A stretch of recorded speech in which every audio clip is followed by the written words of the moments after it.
What's up, Facebook world? What's up, friends? What's up, followers? What's up, podcast listeners? Welcome to the Flip King CEO. Flip your business, flip your life. The new show up and running. If you're just checking in right now, make sure you invite your friends, invite your followers, invite other people that might have some interest in listening to this show as well. You're catching the podcast live right now on Instagram, on Facebook. Told you guys I'd be hitting you guys today on Tuesday. And if you want to make sure you stay tuned until the end, we're giving away $900 to a specific person. I'll let you know how you can win it at the end of this show. There's going to be a little bit of action. I'll have to give you a hint. There's going to be some action, some activity that has to happen in order for you to win the cash.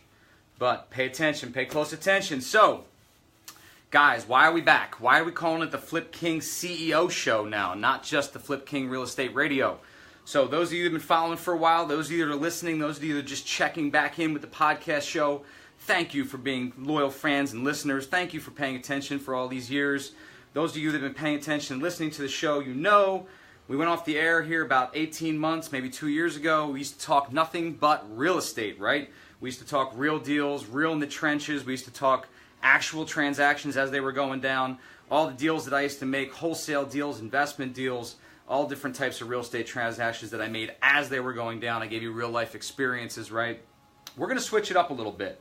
We're going to redefine this podcast from this point forward, and we're going to start talking about the actual ability to build business. We're going to start talking about, if you are self-employed, taking you in a growth trend from this point forward and actually creating a business, creating business owners out of self-employed, taking those business owners that are already there. Maybe you have a business of 3 to 5 employees. Maybe you need to get it to that next level, right? That growth piece taking you from self-employed to the next level, right? So this is the new sequence of the show, having that actual CEO mindset, right? Those of you that have been following for a while know we built quite a business over the last couple of years. And we don't just do real estate anymore, okay? So we have the business built out, and getting from that business owner mentality to the CEO mentality requires a mindset shift, right? So there's some different focuses. There's some different transitions, right? There's some different thought processes that go from the day-to-day operational, right, the overpaid job, to that piece where you become a CEO, where you become a visionary, where you become the leader of a team, where you become the leader of a company, right?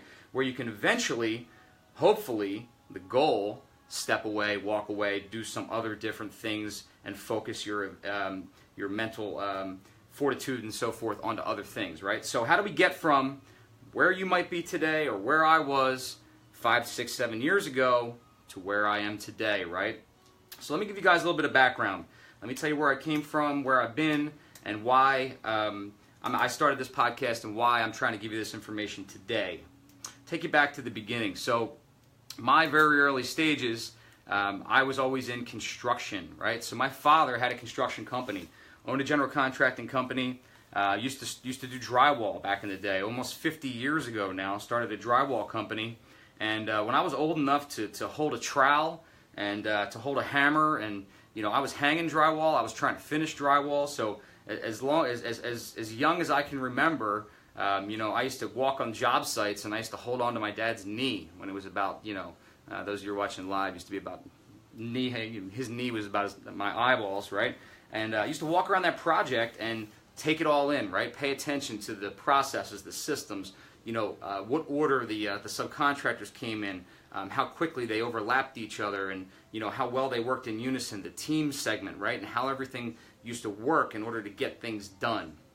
And I paid attention at that early age, and I always remember I wanted to jump in. I wanted to grab tools and start working way before I even knew what the heck I was doing. So I was that young buck that used to walk around and mess up people's work, right? I used to take the trowel and mess up the drywall, and then somebody had to come back and sand it and finish it. Or I would take the hammer and try to drive nails and bend them all up, right, until I figured out how to do it right. But that's where my early age, that's where I started. I've been working since I can remember working. I've always liked to just be in the trenches, being and grinding, that feeling of accomplishing a day's work, right? And hustling and grinding has always been inbred in me. worked my way through in high school, out of high school, still working for my dad's company, and I met my dad's foreman there. And the foreman that used to work for my dad actually was he was a reservist in the Navy Seabees. The Navy Seabees, those of you who don't know, U.S. Navy has a battalion multiple battalions called the Navy Seabees, and these are builders in the Navy. So what happens with this group is they basically stay on land for the most part. They fly all over the world and they build stuff, right? So they do a lot of runway repair. They do a lot of building out different all different building. They do building and demolition, first of all, building of bases all over the world, security positions all over the world, right? So they do a lot of construction, and it's physical, just like you would think, building of houses, building of structures, building of security posts, building of all different things.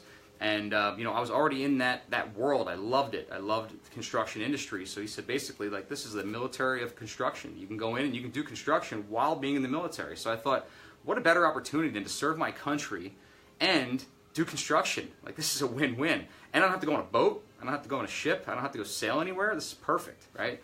So so I fought hard to get into the Seabees, and eventually was able to do 6 years in the military, and had some amazing things happen while I was in the military, and we'll keep that for another podcast. But after that 6 years, I got out because I still had that drive that I wanted to be an entrepreneur. I wanted to be a business owner. And at that 6-year mark, basically, the opportunity came up that, I could either re-enlist or I had to get out.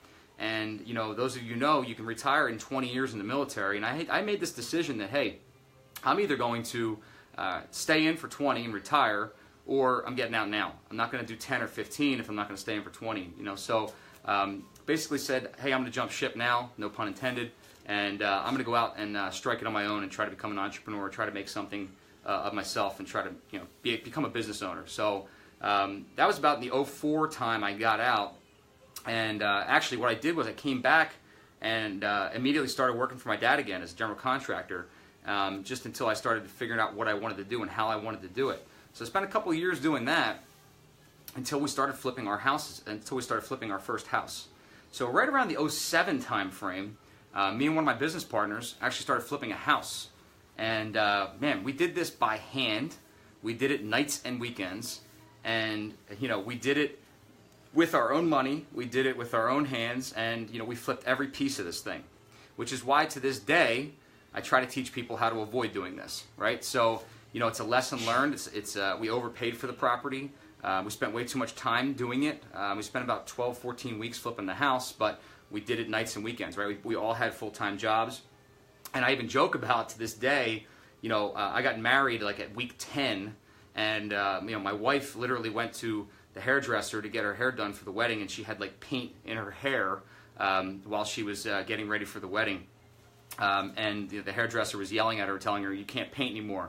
You got to stop. You got to stop working because we can't have you going to the wedding looking like this." So, we were rehabbing straight through our first rehab by hand, leading right into our wedding, and using our own funds. And we did this for the first 1 or 2 deals until we started to realize this is not going to be scalable. This is not going to be something we can continue to do because we keep putting our own cash in, right?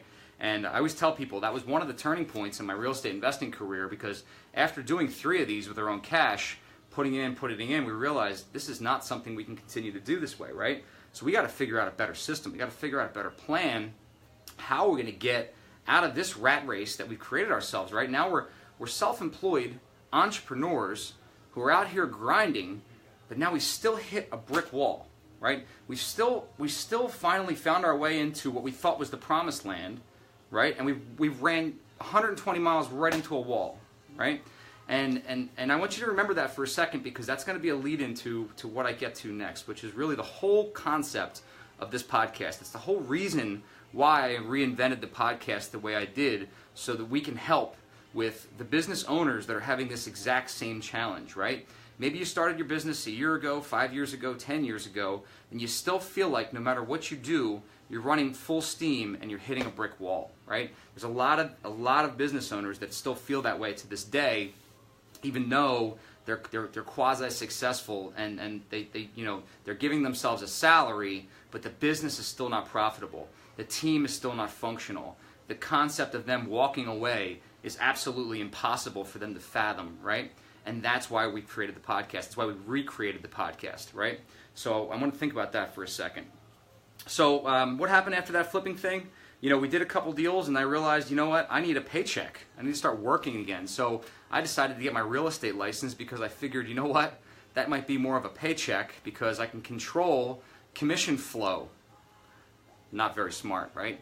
Anyone who knows is in the real estate business and that commission business, commission is not a paycheck, right? You're not going to get that on Friday. You're still going to have to hustle and grind. Now, was it a good idea in hindsight? Absolutely. It taught me to be a salesperson, taught me to earn for myself, and it made a good amount of money in the process, so it was a learning phase. But if I go back and look at it, it really diverted me from my true story, from my true vision, from my true want, which was to be a real estate investor, okay? So there's good and bad in this. It ended up that, you know, it's good into a certain aspect because, you know, it helped me surround myself with good people. But the fact of the matter is it really diverted me from my true passion, which is to be a real estate investor full-time, 100%. And I'll tell you and I'll talk you through some of those roadblocks, some of those, you know, some of those diversions that were created. And I'm lucky that at the point in time about 4 years ago, my mentor stepped in, maybe 5 years ago now. My friend and really good friend and mentor, Mark Evans, stepped in and basically took me off of those rails and said, look, this isn't working. You're not working in your unique ability. You're not happy. You're not focused. You're not doing what you want to do. And here's why. Let's make this correction, right? And it was a major life change correction for me, which again, I'm going to get a lot deeper in on another episode. In fact, we might have a whole entire episode just about that because I think it's so powerful. I find a lot of people not working where they're happy, not doing what they want to do, not being focused, could be a heck of a lot happier, a heck of a lot more profitable, and a heck of a lot more focused in the correct direction that's going to help them build a legacy and do what they want to do with their life. But they're not doing it, right? Why aren't they doing it? Because they keep beating this wall, right? But they don't see what's behind it, right? So we keep running into this wall. We don't see what's behind it, but truthfully, all we have to do is walk around. So we're going to get into that too as well, into the podcast and figure it out. So I was in that piece. I was in that place, and I was a licensed realtor. I was doing some flips. I had put some key pieces together on the real estate investment piece that helped me understand better how to leverage. I had raised some private money. I had leveraged some contractors, so I didn't have to do it myself. So I'm fast forwarding a little bit to about 5 years ago, right? And what was the big shift for me about 5 years ago? So I'll tell you, the most massive shift that's happened in my business, and really the key piece to this whole thing, was people, okay? The people shift was the largest shift, the largest transition that's happened to me. Up until the time where I started hiring people, first of all, I was that guy who said, there's no chance I'm ever going to have employees. I'm an island. I like it by myself. I don't want the pressure. I don't want the stress. I don't want to pay payroll. I don't want the responsibility of taking care of people. I don't want to worry about how their kids eat. I don't want to pay attention to them. I'm making good money on my own. I can do it by myself, right? All these crazy things that we tell ourselves to keep ourselves from taking responsibility, right? I was that person who said I can do it on my own. And the fact of the matter is, until I was enlightened into the people leverage of hiring, getting good people on the bus, taking them with you and building a great team, the leverage of having people add value to a team, the leverage of having them come on board, and then the flip side of the fact that we as employers really add value to their life. And that was really the light bulb that went off. We always think that we're actually taking advantage of people, or actually we psych ourselves out by thinking that we're taking advantage of people by hiring them because we're leveraging them. And the truth is, it's actually the opposite. We're helping them. We're giving them the opportunity to be part of a team. We're giving them the opportunity to earn a paycheck. We're giving them the opportunity, hopefully, if you're situating your contracts correctly, you're giving them the opportunity to scale somehow. You know, the better they do, they have the opportunity to grow. So in our business, we're always telling people that you're in the position to help fire yourself, meaning we want you to fire yourself, help the people below you grow up so you can push the guy above you out of the way, right? I want people to push me out of the way now as CEO.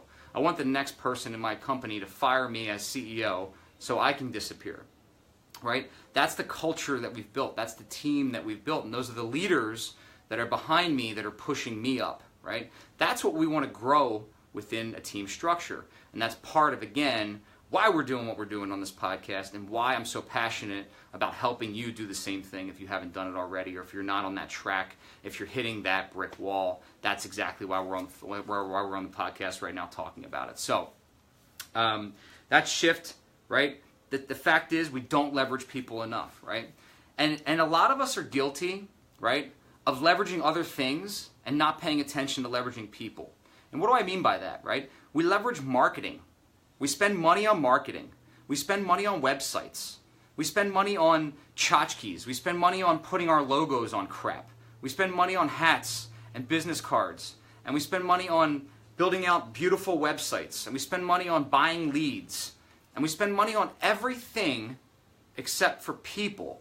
And we make excuses as to why it's important that we have all that shit, but then we don't pay attention to the most important thing, which is leveraging the people that are going to create higher and better for us as the CEO and as the business owner, right? That's one of the biggest pieces that's going to help us project. Now, in this podcast, over the course of the next couple weeks and months, what I hope to accomplish is helping you guys understand, how do we get the best people? How do we put them in the right seat? How do we hire them? How do we leverage them? And what I mean by leverage is not in our direction. How do we leverage both ways? We talk a lot about what's called value equals opportunity, right? How do we create value for them so they create opportunity for us?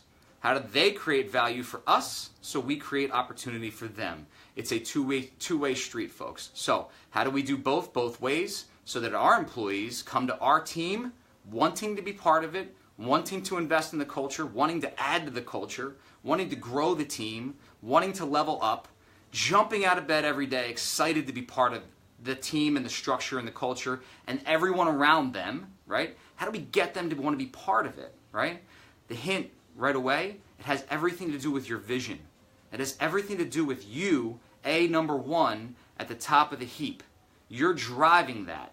You're driving the energy. You're driving the focus. You're driving the vision. So how do we get that energy, focus, and vision out to the pack? How do we get it out to the team, right? Super important. We're going to touch on that in future episodes, right?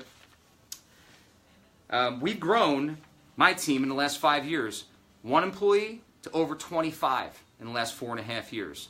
So we've grown that piece immensely, and we're continuing to grow. We're always hiring. Actually, our doors are open right now, and we're always looking for new people to add to the team so we can continue to create great value for people around us, right? We want awesome people sitting next to us building awesome structure so we can continue to leverage our industry, right? And what industry am I in now? So right now we're still in real estate. We have a real estate brokerage business. We have a real estate development business. We wholesale real estate. We lend in real estate, right? So we're very real estate focused, but ultimately it's a business. It's a business building experience, and in this podcast, again, it's about the CEO.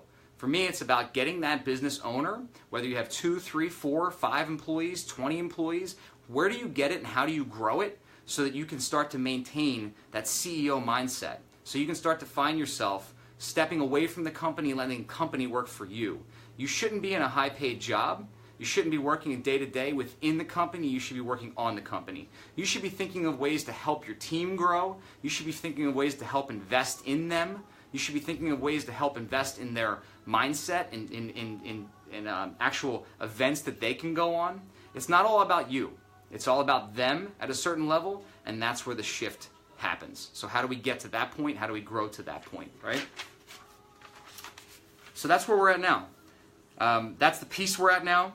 And we're all under one roof, and that's the big challenge for us, right? For years, we were detached. For years, we were in, Remax in one area, general contracting in another area, wholesale kind of blended between the two, right? Finding contracts, moving contracts, systematic haphazardness because the communication wasn't there. So pulling it under one roof and getting it together so the team can be in cohesion. So how do we meet? How do we communicate? How do we run our business on a day-to-day? That's the beauty of being under one roof, and that's the beauty of being able to draw a team together. So, here's today's giveaway. I appreciate you listening, and here's what we're going to do. I am so passionate about people going out and starting their own business, taking action, making growth happen, stepping up, leveling up, actually getting out of their comfort zone and doing something that they haven't done before. Here's what I'm going to do for you today. For listening to the first podcast, those of you that are on iTunes, I apologize, you missed out. This is a Facebook Live thing, and by the time you hear this, you may not be able to participate, but I will do something like this for iTunes listeners in the future.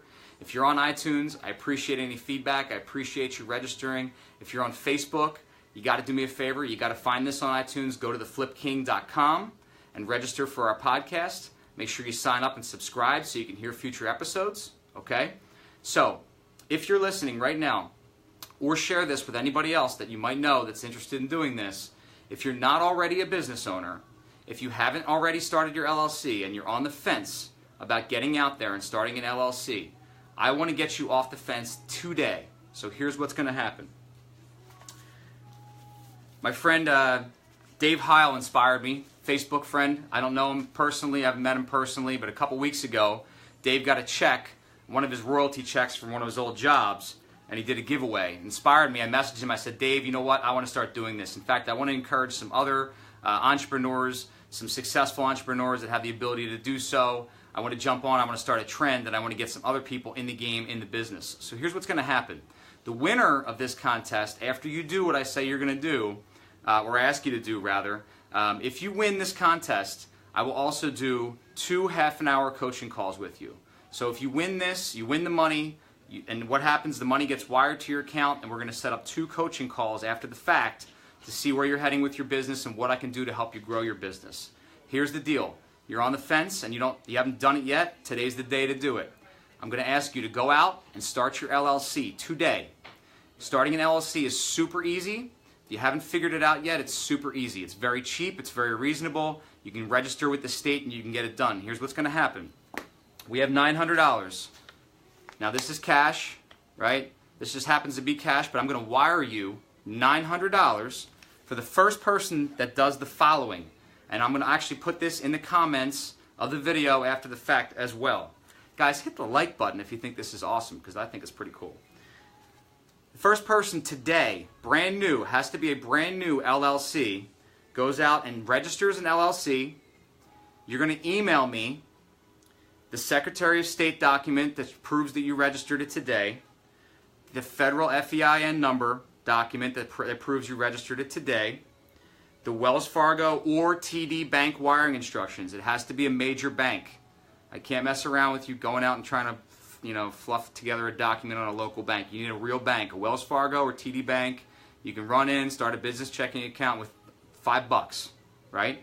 Start a business checking account, and it's got to have your business name on it. So those 3 documents need to all coincide with the same LLC name, Secretary of State doc, FEIN doc, and your bank account with the new LLC name on it. All registered today with the brand new information on it. Email it to joe@theflipking.com.